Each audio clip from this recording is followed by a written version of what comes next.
Ladies and gentlemen, it gives me great pleasure to welcome you to the 5th session of the World Summit on Combating and Preventing Forced Organ Harvesting from Prisoners of Conscience in China. My name is Sophia Briskeen, and I will be your host for today. Let me start with the famous words of Margaret Mead. Never doubt that a small group of thoughtful, committed citizens can change the world. Indeed, it's the only thing that ever has. This truly captures the spirit of today's webinar, which will examine what impact forced organ harvesting has on our societies and what role each one of us plays. What are the consequences of living with these atrocities, and what are the steps forward for humanity on this issue?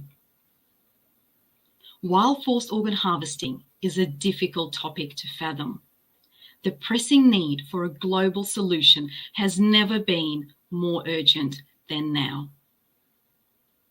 The inspiration for this World Summit was simple. First, we believe it is vital to convey a clear message to the world that human beings cannot be treated as disposable commodities. And second, that a universal framework is required to combat these horrific crimes. Tomorrow, at the final session, the 5 co-sponsoring NGOs of this event will launch the Universal Declaration on Combating and Preventing Forced Organ Harvesting. Through this international document, we, the people of the 21st century, will be able to proclaim our determination to stop the most diabolical atrocity humankind has seen in this century. The crime of forced organ harvesting from living people carried out by the Chinese Communist government cannot continue. At this historic moment, tomorrow, we invite every person and organisation in the world to make a stance by co-signing this declaration. And now, we're absolutely honoured to welcome the speakers of today, who bring with them a wealth of knowledge, experience, and insight. Without further ado, let's welcome our first guest speaker for today.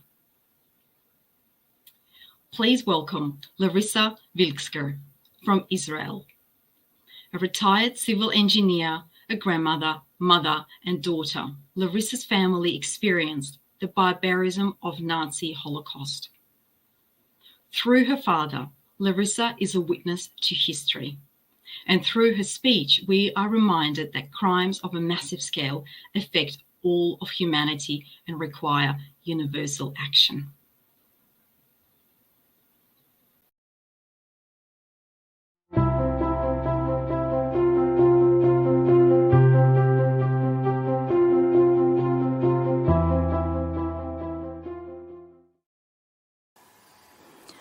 Лариса Вильскер, Израиль.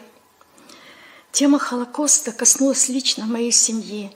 Мой отец родился в Варшаве в 1918 году в дружной большой семье. Когда нацисты оккупировали Варшаву, все его близкие и дальние родственники были заключены в Варшавское гетто, где большинство из них погибло, включая маленьких детей. Моему отцу чудом удалось сбежать в Советский Союз, где впоследствии родилась я. С детства слышала рассказы от первого лица об ужасах, происходящих в концлагерях, о пытках, об опытах, производимых над заключенными. И мне, родившейся в послевоенные годы, все это казалось далеко в прошлом, и что такого больше никогда не повторится. Но спустя десятилетия, после моего переезда в Израиль, я узнаю, что подобные концлагеря существуют в Китае. Людей незаконно арестовывают, сажают в тюрьмы, пытают, извлекают жизненно важные органы принудительно, а затем тела их кремируют.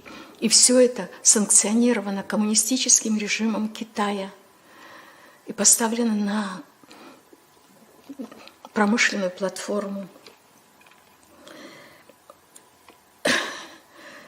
И кто же, и с кем же так поступают? Это высоконравственные люди, живущие по принципам духовного течения Фалун-Гун, по принципам истины, доброты, терпения, что противоположно идеологии коммунистической партии Китая, основанной на лжи и насилии. И я, чья семья познала ужасы Холокоста, не могу оставаться равнодушной и не могу не выступить против извлечения органов у практикующих Фалун-Гун в Китае. В 2006 году я приняла участие в форуме под девизом «Никогда больше. Обращение к миру». В форуме поднималась тема извлечения органов у практикующих Фалун-Гун в Китае. Форум проходил в Освенциме, в Польше. Я считаю своим непосредственным долгом призвать все мировое сообщество пресечь угрозу для всего человечества. Китай для многих стран является выгодным экономическим партнером. Многие страны попали под его экономическую зависимость. И ради бизнеса, ради политических выгод они закрывают глаза на чудовище, происходящее в Китае. Да, мы живем в другой стране, и, казалось бы, какое нам дело до происходящего в Китае. Но если посмотреть глубже, то можно увидеть, что все страны разделены условными границами, и у всех нас есть общий дом – это планета Земля. И сегодня нам предоставляется возможность внести посильный вклад в восстановление справедливости на нашей планете Земля. Спасибо.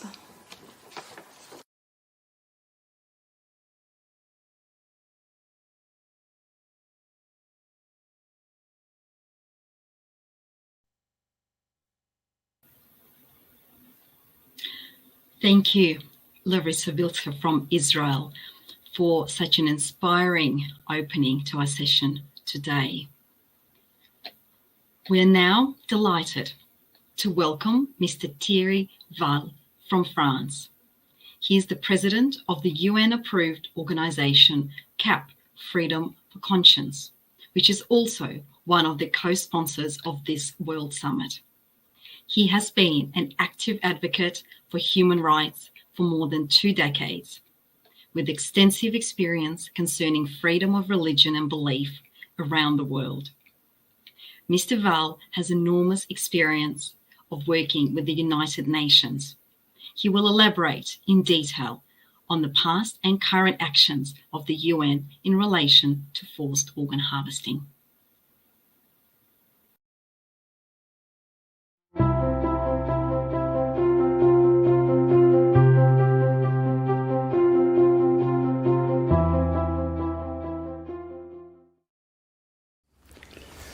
First of all, I would like to thank the organizer of this World Congress on Forced Organ Harvesting. The Universal Declaration of Human Rights, UDHR, was born after one of the darkest periods in our history. It was the grave violations committed against human dignity during the wars of the 20th century, and particularly the atrocities committed during the Second World War that brought the international community together to make a declaration that will be a safeguard against the recurrence of such crimes against human dignity. The nations of the world recognize that the human dignity of all persons is the essential foundation of human rights, freedom, justice, and peace in the world, and record that human dignity is the source and foundation of all the rights and freedoms recognized as fundamental in a UDHR. Thus, in its preamble, the UDHR states, "Where is recognition of the inherent dignity and the equal and inalienable rights of all members of the human family is the foundation of freedom, justice, and peace in the world." And in its Article 1, All human beings are born free and equal in dignity and rights. They are endowed with reason and conscience and should act towards one another in a spirit of brotherhood. The reason we are here today is forced organ harvesting, which involves the forced removal of organs from non-consenting prisoners of conscience for transplantation or other medical procedures. The main victims are Falun Gong practitioners and Uyghurs in China. Forced organ harvesting is a great danger, and it violates universal ethical values and moral principles of human life and dignity. The People's Republic of China has a particular conception of human rights. China participates in the UN Human Rights Council, and our NGOs, CAP Freedom of Conscience, has been able to see for more than 4 years now how China responds to requests from NGOs and UN experts on human rights, and how China tries to influence the Human Rights Council. In 2017, during the third round of the Universal Periodic Review, UPR on China, 346 recommendations were submitted by 150 countries, and thousands of submissions were made by NGOs to denounce the treatment of Falun Gong's members and the Uyghur internment camps. When the UPR report was handed over, we make an oral statement denouncing a new law on religions that came into force in 2018 to make more tougher the crackdown on all groups outside government-controlled religious bodies, and that some groups, such as Falun Gong or the Church of Almighty God, are completely outlawed, meaning that their members are ruthlessly hunted down and tens of thousands arrested, convicted for no other reason than being active in a banned group, or even tortured and killed.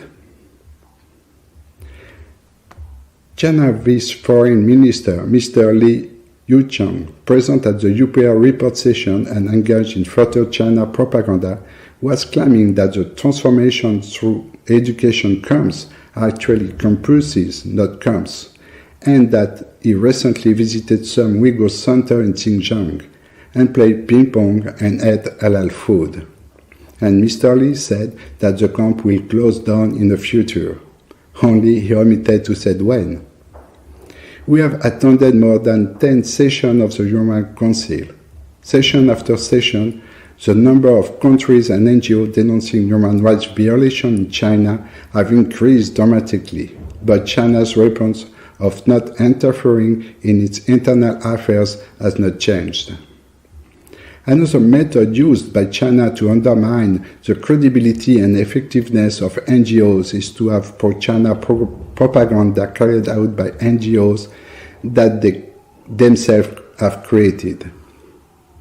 Members of these China-controlled NGOs are then sent to international meetings to issue false reports and raise irrelevant issues in order to distract the public from the sad human rights record of those in power. These groups, which are in fact government NGOs known as Congo, actually present China's state agenda while pretending to be non-partisan, and in so doing prevent the real voice of people from reaching the international community. The number of these Congos are in constant increase. China uses infiltration and propaganda in Western countries to justify their policy of repression. Few days ago, the French media Libération published an investigation on a phenomenon that affects all European universities. If China proclaims during the session of the Human Rights Council that China's government does to not tolerate any interference in its internal affairs, the investigation conducted by the newspaper Libération shows that Chinese government does not hesitate to impose its propaganda in French and European universities. According to information from Libération, attempts to undermine academic freedom are now closely monitored by the French government, as are the risk of espionage in research laboratories. China establishes Confucius Institutes in French universities, which, under the guise of academic exchange, take advantage of the opportunity to spread their propaganda and attack academics or students who question the official doctrine of Chinese government, such as, for example, the annexation of Taiwan to China. Belgium woke up in 2019 with the banning of the Chinese director of the Confucius Institute in a Vrije Universiteit Brussels, accused of recruiting agents of influence among students and teachers. The influence of Chinese government propaganda can also be seen in the French media. Last June, UN experts issued a statement saying that they have received credible information that prisoners from ethnic, linguistic, and religious minorities were being subject to forced organ harvesting in China. The French news agency, AFP, issued a statement repeating the information published by the UN expert and adding that China is regularly accused by members of the Falun Gong cult. I will follow with an overview of some reports to the UN and international bodies regarding human rights violation and persecution of Falun Gong members.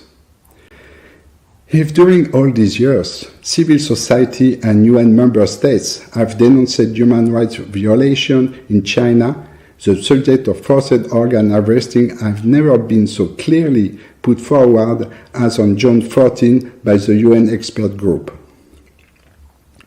Last year, during the 44th session of the Human Rights Council, UN experts called for decisive action to protect fundamental freedom in China. And during the same session, the European delegation reiterated its concern about human rights in China. The representative of the delegation said during the interactive dialogue, "We also reiterate our call on China to respect its international obligations and human rights."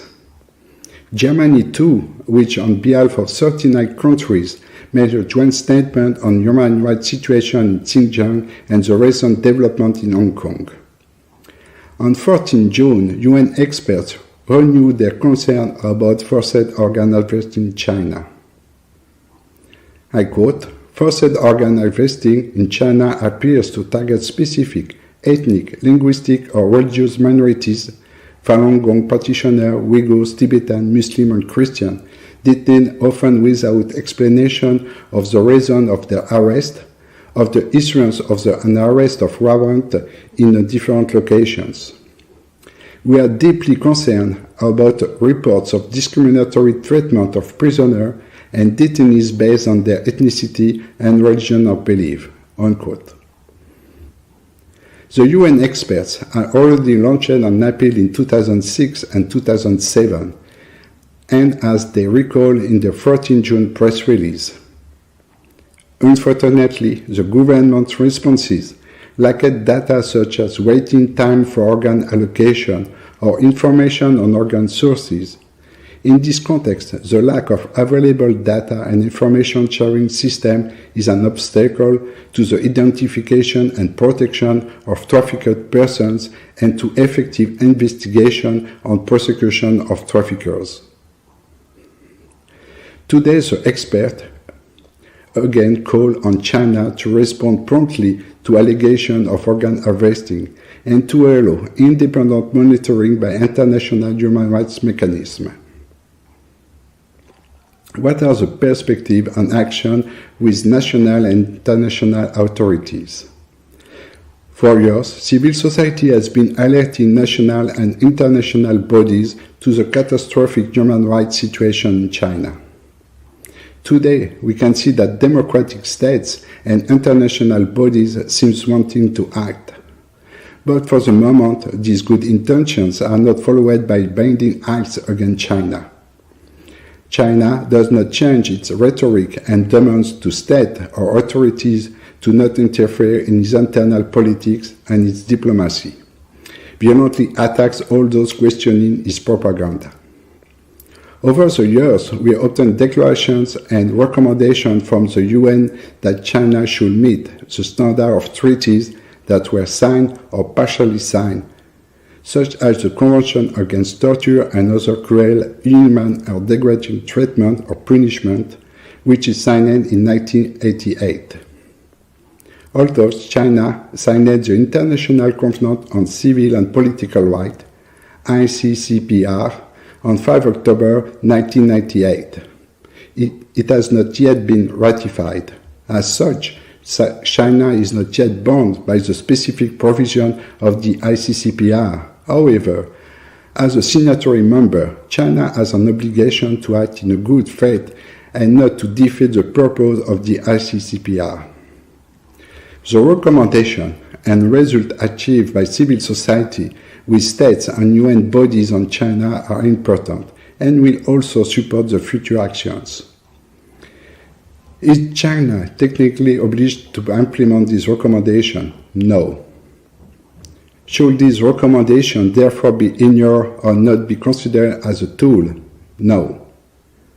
Can this recommendation still be used to make China respect the Universal Declaration of Human Rights and the treaty that was signed? Absolutely. Thank you.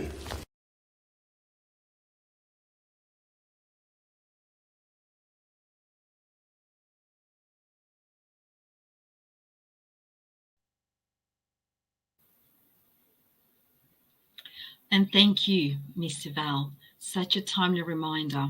As the UN General Assembly is currently sitting, we are reminded of the pressing need to keep raising this issue with its members. Next, from Argentina, we welcome Ms. Antonella Marti. She is a distinguished academic, author, and former policy advisor at the Argentinian Parliament. Antonella is a powerful speaker who brings compassion through her passion. Let's have a listen.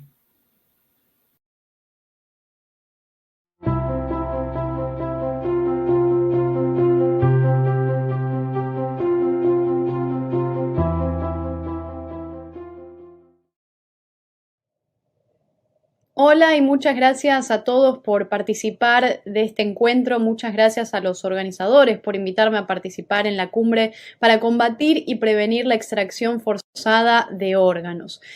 Hoy quiero que empecemos hablando un poco sobre los orígenes de todo este problema, cuáles son las grandes raíces que han llevado a esta situación a lo largo de China, que son las mismas raíces que también se han visto a lo largo del mundo en todos esos intentos, esas pruebas de marxismo, de comunismo, implementadas a través y a partir del pensamiento de estos dos intelectuales, de Marx y Engels, estas dos personas que en 1848 escriben el manifiesto comunista y a partir de ese momento plantan la semilla para los grandes problemas y los grandes genocidios sanguinarios y totalitarismos que iban a venir de ahí en adelante, ¿no?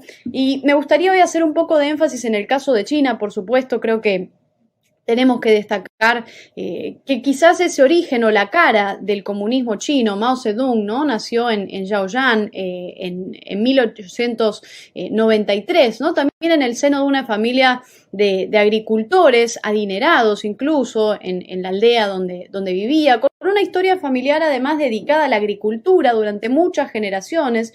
Y ya van a ver por qué, estamos mencionando precisamente este punto, ¿no? De su vida.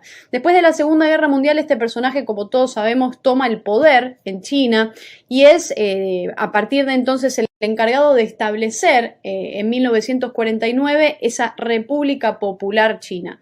¿Y qué pasa ahí? Bueno, el rumbo del país asiático empieza a ser orientado, ¿no? hacia el comunismo, hacia el marxismo, hacia todas estas ideas que han sido nefastas y que se han probado a lo largo de la historia, a lo largo del mundo y que nunca han dado un buen resultado porque atentan contra la naturaleza del ser humano, ¿no? Entonces, en el año 1953 se diseña lo que se conoce como el gran salto adelante, donde Mao colectiviza todas las propiedades que existían en China. Esta colectivización agrícola empieza y esas las granjas, ¿no? Que también eran se vuelven de alguna forma comunas, autogestionadas incluso, con la finalidad de hacer crecer la producción a partir de trabajo esclavo, ¿no? Nada más y nada menos, porque esto es algo que siempre ha hecho a lo largo de la historia el comunismo, donde se aplicó en la práctica. Y toda persona que se opusiera o que no produjera lo que tenía que producir según este manual iba a ser enviado a prisión o fusilado por ser contrarrevolucionario, como bien pasó en Cuba, como todavía sigue pasando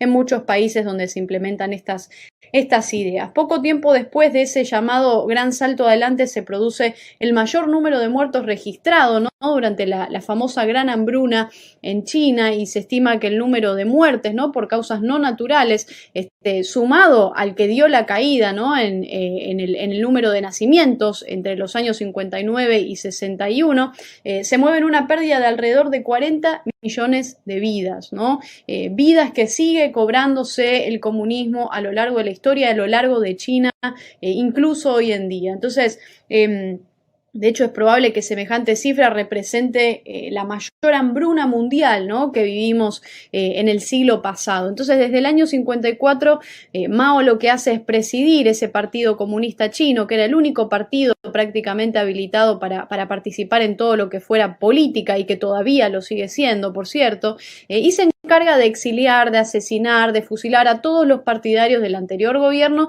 y a todo aquel que no pensara como él y que no adhiriera a esas ideas marxistas, ¿no? Esto es un poco para ponernos en contexto, para ver a dónde llegamos y qué es lo que está pasando hoy con esta compleja situación de derechos humanos a lo largo de China. Entonces, en el año 66, Mao da inicio a lo que se conoce mundialmente como la Revolución Cultural, donde extermina prácticamente a millones de inocentes, a millones de personas, siguiendo la tradición del estalinismo soviético, ¿no? De la Unión Soviética. Y ahí se prohíbe la música occidental, la literatura tradicional china y todo rastro de cultura que según él no fuera, y que según el Partido Comunista no fuera de la mano del marxismo, ¿no? Entonces, la directiva promovida por el Partido Comunista Chino bajo las órdenes de Mao en ese momento era iniciar una purga de todas lo que llamaban las influencias capitalistas y de eso que llamaban el pensamiento burgués, ¿no? Y esto se hace en todas las áreas de la sociedad civil, el gobierno, el arte, los medios de comunicación, las escuelas, universidades, todo lo que conocemos, ¿no? Entonces,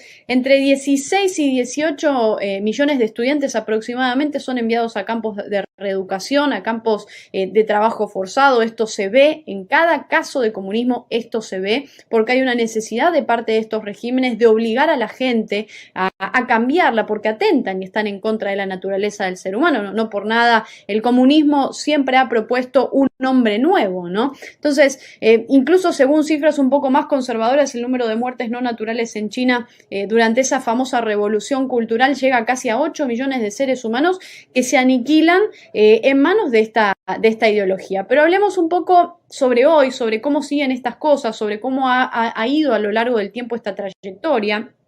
A ver, el control policial y la persecución a toda disidencia abundan, están completamente y absolutamente todo el tiempo en las calles chinas.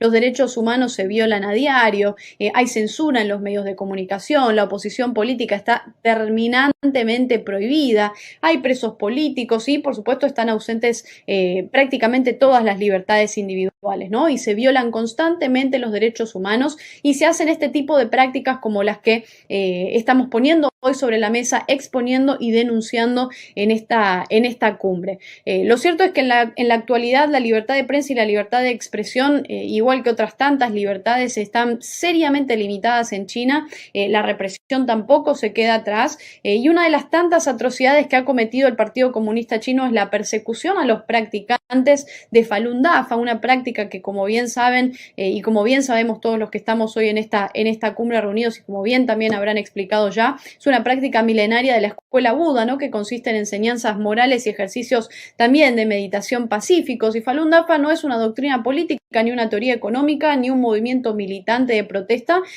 también conocido, ¿no? Es como Falun Gong, pero es una disciplina milenaria china de la escuela de Buda para cultivar y refinar el cuerpo, la mente, el espíritu, y se basa en sus tres principios, sus tres valores principales, que son la verdad, la benevolencia y la tolerancia, cosas que el comunismo ha rechazado y ha perseguido a lo largo de toda su historia. Y esto le permite a los practicantes de Falun Dafa mejorarse, superarse como personas, y es algo que cualquier ser humano, incluso cualquier tipo de vida que uno quiera elegir sin dañar a los demás, tiene que estar totalmente permitida y totalmente aceptada y respetada.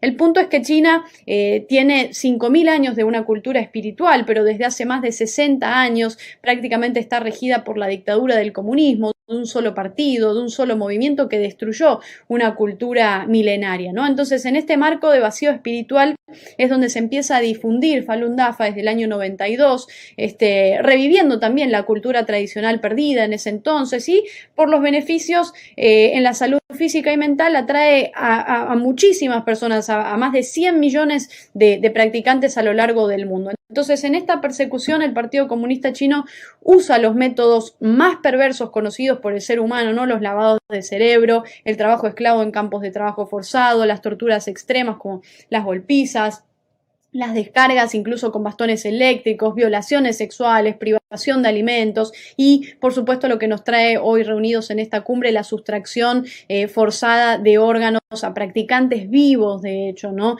Desde hace ya muchas décadas se está llevando a cabo una terrible matanza en China. Esto hay que exponerlo, hay que decirlo. Millones de practicantes de Falun Dafa en esta nación están siendo asesinados por un partido político, por un sistema comunista, ¿no? Encargado de removerles y vender los órganos a estas personas. Digo, la córnea la venden por $30.000, un pulmón por $150.000, el corazón por $130.000, y bueno, así con el hígado, riñón, y es una práctica aberrante lo que se está haciendo. En el año 2016, de hecho, se publica un informe que no tiene precedentes, ¿no? Realizado también por un equipo de investigadores que documentan en detalle el ecosistema, para entenderlo de alguna forma, de cientos de hospitales chinos, centros de trasplante que también han estado operando en China desde el año 2000, de hecho, y hace algún tiempo yo tuve la oportunidad, la posibilidad de participar en una charla de la Asociación Falun Dafa en Argentina,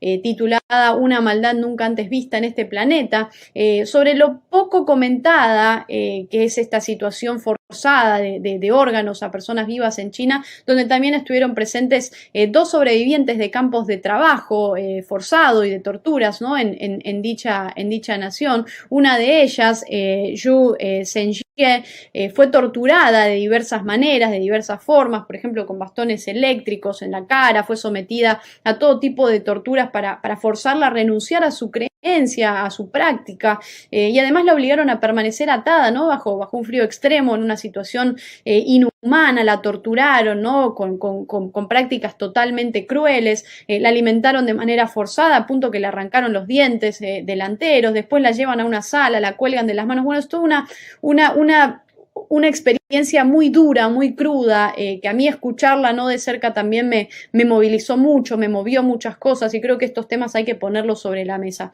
El Partido Comunista Chino se inició como un desprendimiento, ¿no? de lo que conocemos como la Tercera Internacional Comunista, controlada por el Partido Comunista Soviético en su momento, y por lo tanto, como bien sabemos, heredó la forma natural de esa tradición de violencia, ¿no? Y de acoso y de violación a las libertades y a los derechos humanos.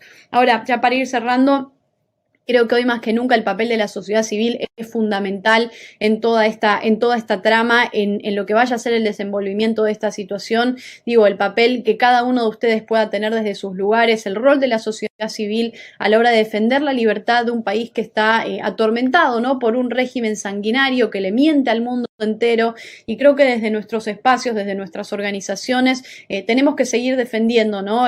una defensa completa de los derechos humanos, de la libertad, y denunciar lo que está sucediendo en China, denunciar lo que sucede en cada rincón de este país, ¿no? Nosotros tenemos en nuestras manos una herramienta única para poder llevar este mensaje y hacer frente a un sistema, a un país que incluso es de alguna forma hermético, ¿no? Que oculta, que miente, que asesina, que tortura. Digo, desde las organizaciones de la sociedad civil, los tanques de pensamiento, las fundaciones, los medios de comunicación, los clubes de encuentro, incluso en reuniones familiares, con amigos, en cada espacio en el que podamos hay que llevar el mensaje y contar lo que está padeciendo y lo que está sufriendo el mundo y lo que está padeciendo hoy China, ¿no? Y precisamente los practicantes también de Falun Dafa y las personas a las que les hacen todo este tipo de torturas y las llevan a esta extracción forzada de órganos, ¿no? Gracias a estas garras tan crueles y sanguinarias del comunismo a lo largo del país. Entonces está en nuestras manos llevar este mensaje, está en nuestras manos seguir con la defensa de la libertad y apostar por la importancia de la sociedad civil a la hora de buscar resultados, a la hora de buscar un cambio en este tipo de acontecimientos. Así que muchas gracias a los organizadores de esta cumbre, de este encuentro, muchas gracias, y creo que esto va a servir para marcar un antes y un después también en esta historia, así que les agradezco enormemente por la invitación para participar en este encuentro.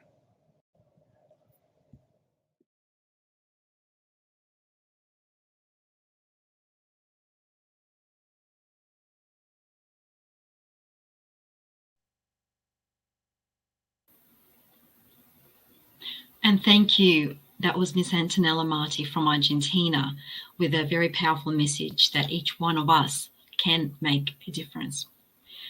Our next speaker is Professor Maria Chung from Canada.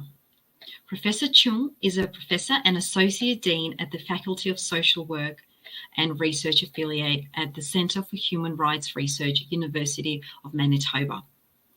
She has numerous peer-reviewed journal articles on the human rights of Falun Gong. Her work on cold genocide of the Falun Gong is on the top list of most popular articles in the International Journal of Genocide Studies and Prevention. In considering forced organ harvesting in China, we must draw a distinction between black market organ trafficking and large-scale systematic state-sanctioned organ harvesting. This can be used as a tool for eradication of an undesired group of people, fueling a society of indifference. Professor Chung will analyze the complexity of forced organ harvesting through the lens of genocidal traits.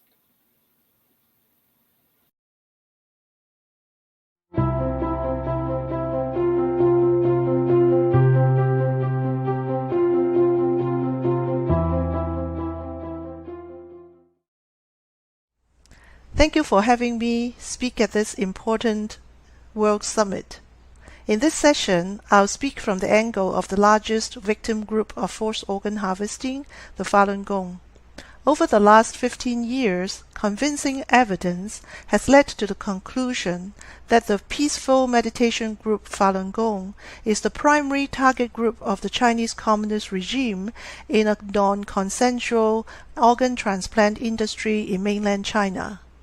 This conclusion is also affirmed by an independent tribunal into forced organ harvesting from prisoners of conscience in China in 2020. It has been widely accepted that this atrocity is a crime against humanity.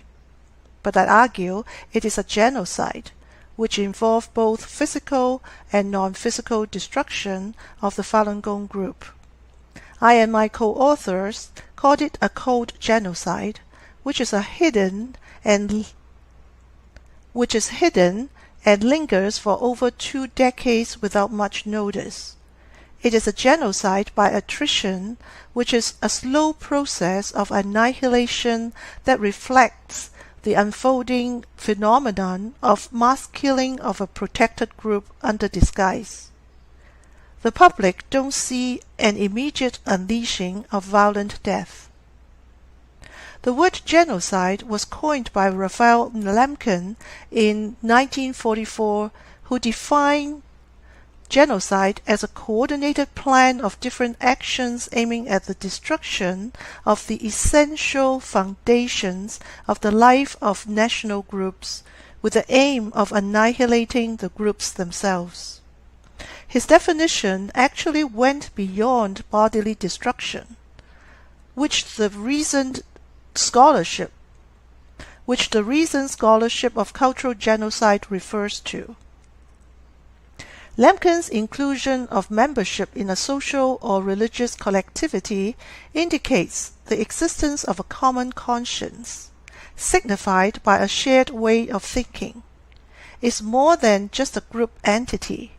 In cultural genocide, the destruction of a common conscience is the true essence and definition of a group. In the case of the Falun Gong, the target is the mind or spiritual being of the group that the Chinese Communist regime wants to destroy. A defining feature under Article 2 of the 1948 Genocide Convention is the intent to destroy, in whole or in part, of one of the four defined groups: national, ethnical, racial, or religious. Falun Gong, also known as Falun Dafa, is a peaceful spiritual practice that espouses the principles of truthfulness, compassion, and tolerance, with 5 sets of gentle Qigong exercises. The spiritual discipline fits into the Western paradigm of religion, so the Western legal framework considers Falun Gong a protected religious group. The popularity and exponential growth of the Falun Gong in mid-90s in China was seen as posing a moral and cultural challenge to the Chinese Communist Party's Marxist-based Lenin-style ideology, with numbers surpassing the Chinese Communist Party membership. When former CCP leader Jiang Zemin officially launched the eradication campaign against the Falun Gong in July 1999, many orders were given verbally through large-scale party meetings or through directives to different levels of government ordering a comprehensive cleanup of the Falun Gong. For example, from Falun Gong needs to be disappeared in 3 months, defame their reputations, bankrupt them financially, and destroy them physically, to the present-day zero-out campaigns in China are all directed at the annihilation of the group. According to the jurisprudence of the International Criminal Tribunals, intent to destroy a group in whole or in part could also be inferred from factors such as the scale and nature of the atrocities committed, the number of group members affected, the use of derogatory language towards members of the targeted group, or the systematic targeting of victims, all apply to the eradication campaign against the Falun Gong in China. Begun with ferocity not seen since the Cultural Revolution, the intense initial CCP campaign against the Falun Gong did not fully succeed in neutralizing the group due to the resilience and resistance of the group. The CCP then gave way to an extended phase through coerced recantation and physical destruction.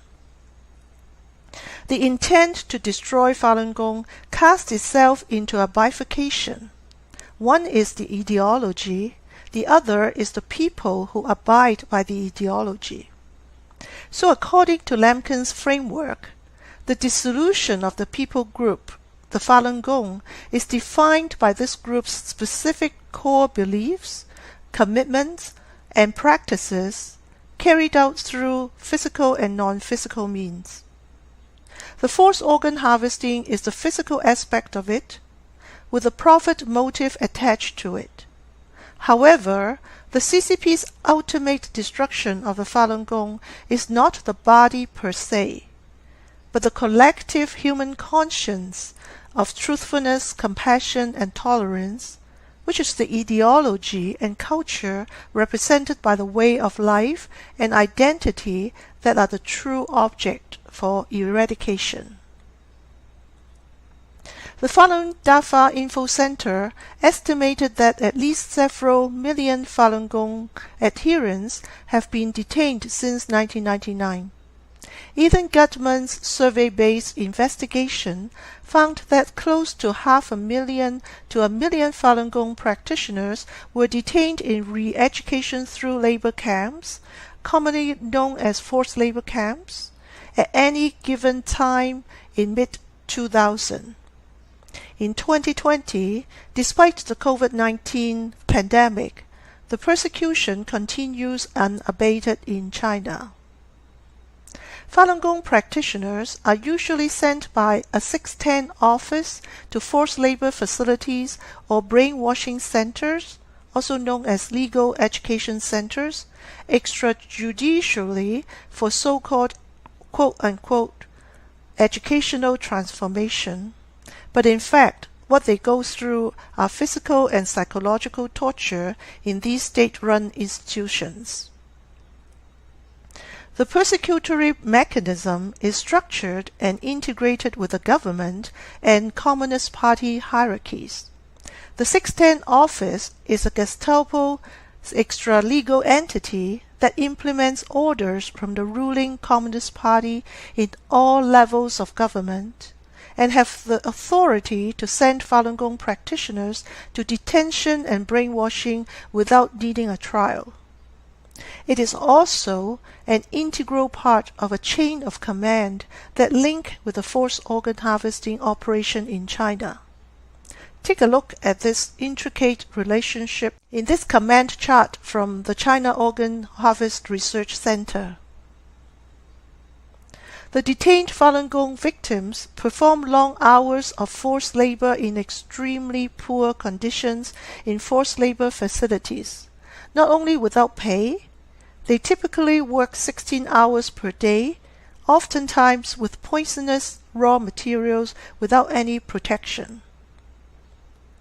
By the time these victims are at the breaking point of exhaustion, they are coerced to sign an undertaking to give up their spiritual practice. Victims are deprived sleep and subjected to ideological conversion by being constantly bombarded with anti-Falun Gong propaganda films or literature that defames or demonizes Falun Gong. Trained psychologists participated in designing programs to break the wills of practitioners in order to recant their beliefs. Quotas are set for conversion rates in these detention camps. If they don't recant, they'll be subjected to torture and inhumane treatments. Over the 15 years of research on forced organ harvesting, it has been found that Falun Gong practitioners are being targeted for specific bodily examinations, such as blood sampling and EKG, etc. Medical professionals confirm that these procedures are to screen candidates for forced organ harvesting to feed the lucrative transplant industry in China. In the recent research data from 3 countries on torture experienced by refugees who practice Falun Gong in China, I found that about 75% have been subjected to these selective screening procedures for forced organ harvesting when they were detained in mainland China. For those subjected to forced organ harvesting or being tortured to death, is a bodily destruction, period. For those who signed the pledge, it is spiritual and social death. Claudia Card described social death as a loss of social vitality, which is a loss of identity, and thereby of the meaning of one's existence.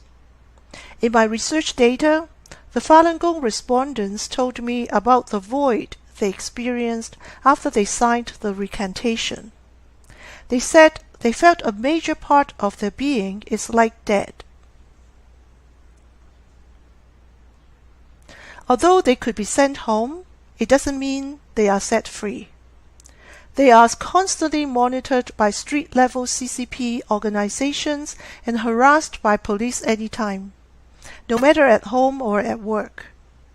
The CCP's systematic propaganda efforts in demonization and dehumanization of the Falun Gong subjected the victims to hate and isolation from their families, neighbors, and trusted friends and colleagues. Social death and spiritual death, unlike physical massacre, are silent and bloodless, but they achieve a similar profound effect in the pursuit of eradication. They are central to the understanding of the evil of genocide. The above-mentioned physical or non-physical means of destruction lead to the eventual annihilation of the Falun Gong victim group. Under a cover-up, unnoticeable and normalized way without the public's awareness of an ongoing genocide. The propaganda strategies ensure mainstream society both ignores or rejects the existence of this group like a tumor or a virus that they should get rid of. The result of such normalization is inattention from the public in China and the international community. It creates an environment in which a cold genocide, a genocide by attrition, that can thrive and be sustained for over 20 years. Let's stop here for a second. Why does the CCP deploy so much of its economic, political, and cultural resources to undermine a peaceful spiritual group's foundations of existence to bring about the eventual destruction of the group? Consider this postulation from the angle of genocide. The Falun Gong offers an alternative center of meaning which is perceived as undermining the cultural primacy and hence the hegemonic political power and legitimacy of the ruling Communist Party in China.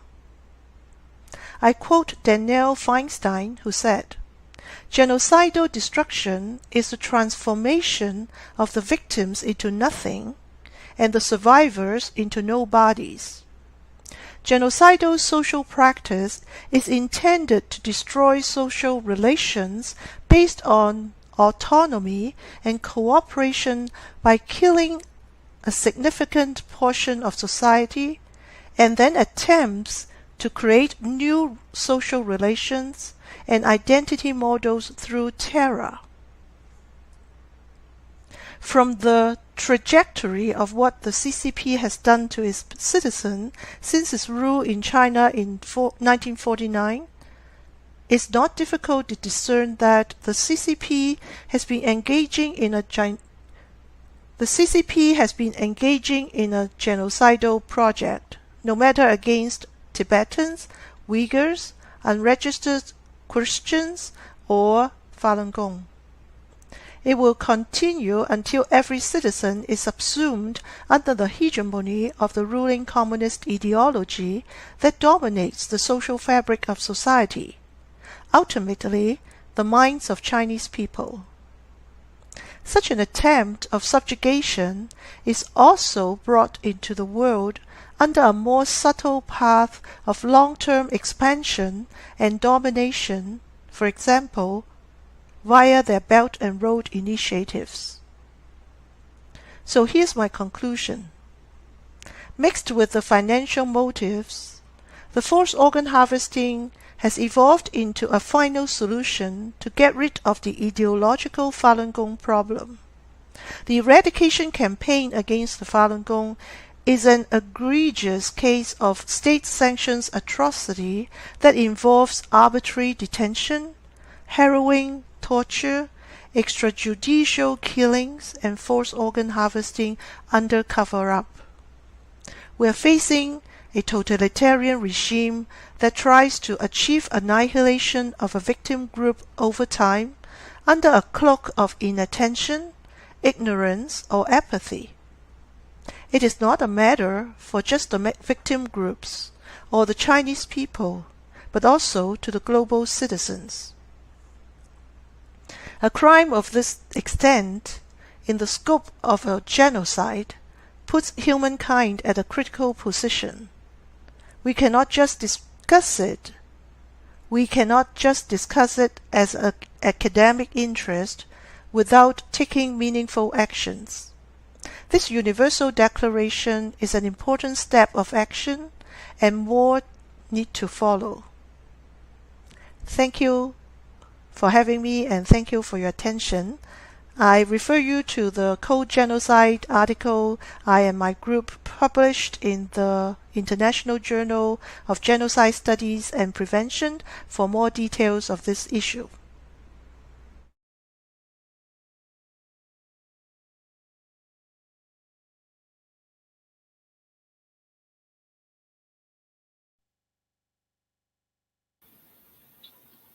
And thank you, Professor Chung, for indeed such a powerful analysis of the eradication campaign against Falun Gong and forced organ harvesting. Next, we are honoured to have with us Mr. Oskar Freisinger from Switzerland. From 2003, he was a member of the Swiss Parliament and up until 2007, a state councillor of the National Council. He is an established independent author, a philosopher with over 20 books and several prizes to his name, as well as an accomplished sportsman. Today, Mr. Freisinger will be discussing philosophical and even spiritual questions of the roles an individual plays amidst a crisis, in this case, transplant crisis in China. The moral choices one makes and how this reflects on humanity. Let's listen to his thought-provoking presentation.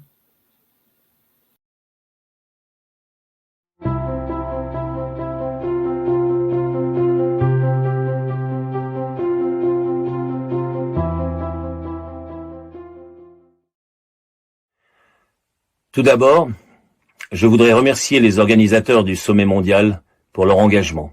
Merci à eux de me donner la parole. Dans son roman autobiographique, Le Premier Homme, Albert Camus cite une phrase mémorable de son père, une phrase sur laquelle repose toute démarche humaniste, réellement respectueuse de l'homme. Un homme, ça s'empêche, fait-il dire à son géniteur, confronté au cadavre de 2 soldats, horriblement torturés et mutilés. À travers les propos de son père, Camus entend que l'homme n'a pas le droit de faire tout ce qu'il veut juste parce qu'il le peut. Il y a une ligne qui sépare l'être humain du monstre qui sommeille en lui. Cette ligne est formée par le courage de dire non, cette négation déterminant également le début du processus d'individuation de l'enfant. En sachant dire non, l'individu se rend indépendant de toute pression extérieure, qu'elle soit collective, autoritaire ou idéologique. En disant non, il accepte l'existence d'une limite déterminée par une loi invisible, immuable, que nul ne peut transgresser impunément sans perdre son âme. C'est à cette loi que se réfère l'Antigone de Sophocle face à Créon. C'est cette loi qui détermine le destin des hommes selon Goethe. Au-delà de cette limite, la barbarie commence. Seul le courage de dire non à la transgression de cette limite fait véritablement de l'homme un homme. À l'opposé de l'homme qui s'empêche, il y a le prince de Machiavel, pour qui la fin justifie les moyens, fût-il avilissant. Selon lui, qui veut la fin doit vouloir les moyens. Ce précepte, en plaçant la fin au-dessus de tout, fait inévitablement de l'homme un moyen utilisé sans restriction, alors que celui qui s'empêche se pose des limites, reconnaît implicitement que l'homme est une fin en soi, et non pas un moyen, et qu'il n'est donc pas à la libre disposition du collectif. Tout système matérialiste athée appliquera sans hésitation le précepte du prince de Machiavel, puisqu'il place une quelconque idéologie au-dessus de tout. Afin de sauver les apparences et de masquer sa barbarie, il est contraint de nier l'âme, l'unicité de l'être. Il va déshumaniser la société à dessein en prétendant que l'individu n'est rien et que le collectif est tout. Au nom de l'égalité et d'une prétendue justice sociale, il va transformer la société humaine en une fourmilière où tout est soumis aux intérêts du collectif. Les fourmis n'y fonctionnent pas pour vivre, elles vivent pour fonctionner. Identiques les unes aux autres, elles sont interchangeables et facilement remplaçables. L'essentiel pour la fourmi, c'est d'être docile, efficace et donc utile au fonctionnement du collectif. Le Parti communiste chinois, qui cherche à maintenir 1,4 milliard d'individus à l'état de fourmis rouges, ne peut accepter la démarche mystique du Falun Gong. Ne maîtrisant rien au-delà de la matière, il traque impitoyablement tout ce qui pourrait transcender celle-ci et donc échapper à son contrôle. Voilà pourquoi ce système s'emploie à déshumaniser les prétendus déviants et les nuisibles qui osent lui dire non, qui s'empêchent de considérer leur prochain comme un simple moyen, une fourmi qu'on peut écraser sans état d'âme. Pire, il va prélever les organes de ces malfaisants, au bénéfice de camarades utiles, dociles et donc méritants. Ainsi, il pourra prétendre transformer un mal en bien par une récupération barbare d'organes individuels, au bénéfice du corps social. Voilà à quelle démarche particulièrement cynique aboutit l'utilitarisme féroce d'un système qui ne peut accepter que l'essence de l'être, c'est d'être une fin en soi, d'être unique et irremplaçable. En revanche, pour un mouvement d'essence spirituelle convaincu de l'existence de l'âme individuelle, il est inacceptable de justifier la fin par les moyens. Pour un tel mouvement, chaque pas vers un but doit être à la hauteur de la fin recherchée s'il veut que cette fin soit noble et morale. Si l'arbre est déjà dans la semence, la vie doit toujours être une fin en soi et non pas un moyen. Or, un homme qui est une fin en soi, qui est soucieux de son essence profonde, de son âme, du chi, du Tao, cet homme-là s'empêche, car il sent en lui la voix qui lui rappelle la loi immuable qui le fait homme. Traditionnellement, à l'exception d'une certaine culture d'État, comme par exemple l'art baroque, l'art nazi ou l'art communiste, le monde artistique a toujours été la dernière ligne de défense des droits humains et de la dignité humaine contre la barbarie. Les artistes et les intellectuels, au sens plus large, sont comme la conscience d'un peuple ou d'une nation. Ils doivent avoir le courage, à travers leurs actes et leurs paroles, de dénoncer toute atteinte à l'intégrité physique et morale de leurs frères humains. Ils doivent savoir dire non, ils doivent résister à l'ère du temps, à la massification, au chant des sirènes de fin qui exigent que l'on pervertisse les moyens. Or, concernant le prélèvement criminel d'organes sur les membres du Falun Gong par le Parti communiste chinois, le silence du monde culturel est assourdissant. Très peu d'acteurs culturels dénoncent cette barbarie. On se demande évidemment pourquoi. L'une des raisons majeures est certainement à chercher dans le fait que le monde culturel actuel est situé à 95% à gauche de l'échiquier politique. Or, la gauche n'a jamais fait son procès de Nuremberg concernant la défunte URSS, la barbarie de la révolution culturelle et l'autogénocide de Pol Pot. Confronter son passé forcerait la gauche à reconnaître l'essence totalitaire de son idéologie. Ces communistes, trotskistes et maoïstes, souvent reconvertis en socialistes, passent comme chat sur braise sur le passé génocidaire de leur courant de pensée et détournent le regard de ce qui se passe actuellement en Chine. Leur tolérance et leur humanisme s'arrêtent où commencent les impératifs de leur idéologie.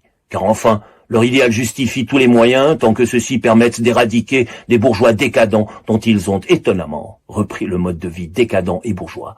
Ils vous diront que c'est pour faire de l'entrisme, vider le capitalisme de sa substance, en le subvertissant de l'intérieur.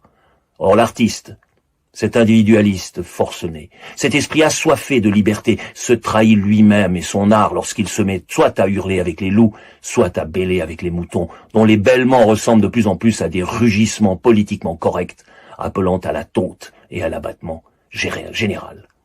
Un artiste digne de ce nom ne doit pas être au service d'une vérité décrétée par une idéologie, mais de cette autre vérité que lui dicte son cœur qui bat toujours au rythme de celui d'Antigone. Un artiste, ça s'empêche de servir d'alibi à l'horreur et à la barbarie. Un artiste transcende le réel, sonde les dimensions insoupçonnées de l'espace intérieur du monde et de l'âme humaine. Voilà sa dignité, sa vocation et sa finalité, s'il ne veut pas devenir à son tour un moyen que l'on utilise et que l'on jette après l'emploi. Ars longa vita brevis, écrivit Hippocrate, celui-là même dont le serment fonde la médecine humaine. Hélas, la postmodernité produit un art aussi court que ses idées, alors que la vie est prolongée jusqu'à la nausée, jusqu'à l'ennui, jusqu'au dégoût de soi-même. Le transhumanisme, voilà la seule transcendance dont est capable une société qui considère les êtres humains comme des kits de montage à variations infinies, selon les besoins de l'ingénierie sociale, ce barbarisme voulant faire croire à la possibilité d'une planification scientifique de la société. Et voilà que la modernité bascule de plus en plus vers une sorte de médecine utilitaire, j'oserais même dire vétérinaire. On abat bien les chevaux, me dira-t-on. Pourquoi ne pas appliquer ce principe également à l'homme ? D'autant plus si l'on peut prélever et transplanter ses organes. Pourquoi s'empêcher si la fin justifie les moyens et que les membres d'une secte Oni peuvent enfin, dans la mort, se rendre utiles à la vie ? Tel est le marché de dupes pratiqué depuis des décennies en Chine. Un pays où ceux qui s'empêchent sont sacrifiés par et pour ceux qui ne s'empêchent pas de commettre les pires exactions. Nombre de personnes conscientes de la sombre boucherie qui se pratique depuis si longtemps aux yeux de tous ne manqueront pas de s'écrier « Mais que peut-on faire ?» face à la puissance du Parti communiste. On peut faire ce que les artistes ont toujours fait dans ces cas-là, dénoncer, dévoiler, créer des îlots de conscience par l'expression artistique. Ainsi en fut-il du Guernica de Picasso, des fusillés du 3 mai de Goya, sans parler des innombrables représentations de la crucifixion du Christ. Représenter l'horreur, donner une âme à la victime par la représentation de sa souffrance, c'est dénoncer sans se perdre dans de vains discours moralisateurs. Le roman « À l'Ouest, rien de nouveau » d'Erich Maria Remarque, le triptyque de la guerre d'Autodix, les dystopies de Huxley et Orwell, Archipel Goulag de Solzhenitsyn et bien d'autres ne servent qu'à tendre un miroir sans complaisance à un monde perverti par la soif de pouvoir et d'idéologie. À quand le triptyque du prélèvement ou le calvaire du Falun Gong exprimé par le verbe, la peinture ou le cinéma? Est-il possible que certaines morts pèsent moins que d'autres? Que certains crimes soient moins horribles parce que commis au nom d'une prétendue noble cause dont la dignité se noie dans le sang des victimes qui tapissent le chemin menant à elle? À quand le cri de révolte des derniers humains qui savent encore qu'un homme, ça s'empêche? Mais il suffit peut-être, afin de ne pas verser sans cesse du sang frais sur les flaques de sang de l'histoire, à peine coagulées par le temps, de prêcher par l'exemple, en balayant tout simplement devant sa propre porte. Il suffit peut-être de s'empêcher au quotidien de commettre les micro-crimes qui finissent par nourrir les grands génocides. La réponse individuelle n'est-elle pas la seule possible face au crime collectif? Le premier pas réside dans le refus de se mentir à soi-même et de se taire par lâcheté ou intérêt. Cela exige une introspection, une remise en question honnête qui finira par se reconnaître dans les actes. Et tous ces actes positifs additionnés finiront par venir à bout de la déresponsabilisation des masses qui jamais dans l'histoire ne sont parvenus à s'empêcher de commettre ce que leur puissance de troupeau le permettait de perpétrer en toute impunité, bien caché dans la foule déchaînée. Ni en 1789, ni en 1917, la plèbe n'a pu ou n'a su s'empêcher. À chaque fois, le remède était aussi sanglant que le mal, sinon pire. À quoi bon vouloir stopper une hémorragie en pratiquant une saignée? Un homme, ça s'empêche, fait dire Camus à son père. Or, lorsque tous les habitants de la terre sauront s'empêcher eux-mêmes, il n'y aura plus besoin de les empêcher de commettre ce qu'ils ne feraient pas même subir à leurs chiens.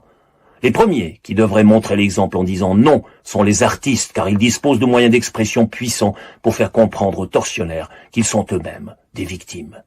Dire que 2000 ans après le martyre des premiers chrétiens, c'est au tour des derniers hommes de l'Empire du Milieu d'être sacrifiés par des frères humains qui se contentent d'être des fourmis.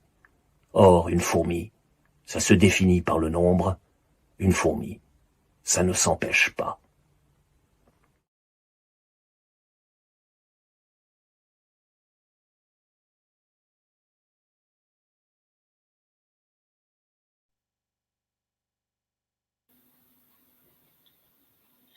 Thank you, Mr. Freisinger.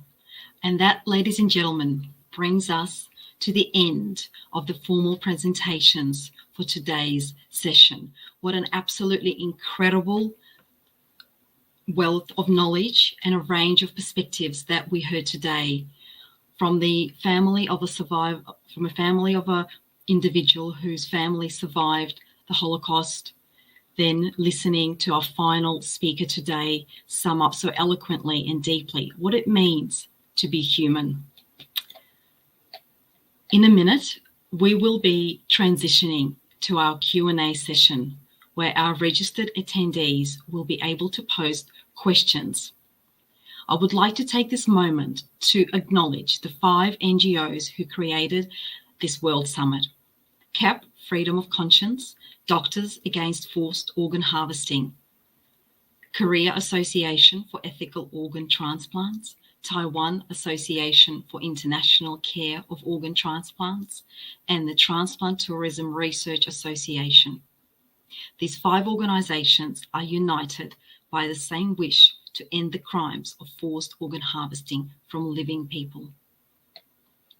I would also like to remind everyone and all of our audience listening now of the important announcement that will take place tomorrow at the final session of this World Summit, where the Universal Declaration Against Forced Organ Harvesting will be revealed. And we encourage each one of you to not miss the session tomorrow. Make sure you register your attendance on our website. Now it is time to say farewell and thank you to our live stream audience who are joining us viewing today's session via NTD TV live stream and Epoch Times TV. We thank you for your attendance, and please, if you would like to join the live Q&A session with some of our presenters, you can still do so by registering on the website that you will see on your screens, and you will be able to join that Q&A session in a minute. I would like to now